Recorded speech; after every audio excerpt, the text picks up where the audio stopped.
बदमाश होवे जान हमार उत्तर प्रदेश। जदी एगो कर देबो पगलिया देश, बदमाश होवे जान हमार उत्तर प्रदेश। हाँ तो मुझे भी कम मत समझो।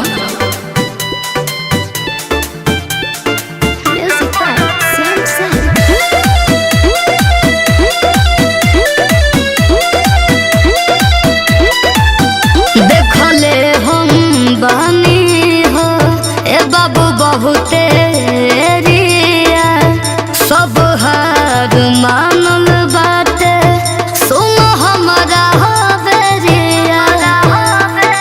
सुनो होइला काई पूरा हमार गोरिया, बदमाशन के लागी बजार गोरिया। अच्छा बॉडी डेंजर होई खाली देखो न फेस, आज फट जाई गोरी तो घर इंग्लिश डरे। अच्छा हट जाई गोरी तो घर इंग्लिश डरे। बदमाश होवे जान हमार उत्तर प्रदेश। जदी एगो कर देबो पगलिया देश, बदमाश होवे जान हमार उत्तर प्रदेश।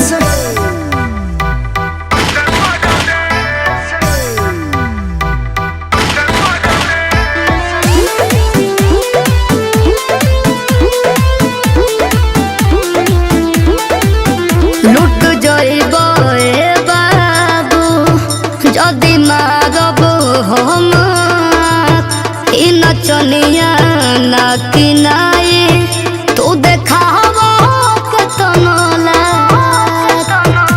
सुनो बुझ सर्वे सचिन के इशारा जा। अच्छा। नहीं यूपी में आईबो दोबारा जान। जाइबो हम पीछा के बाबू कले, बच के रहियो। सुन फट जाई गोरी तो घर इंग्लिश डरे। फट जाई गोरी तो घर इंग्लिश डरे। चलो ना। बदमाश होवे जान हमार उत्तर प्रदेश। अच्छा। जदी एगो कर देबो पगलिया देश, बदमाश होवे जान हमार उत्तर प्रदेश।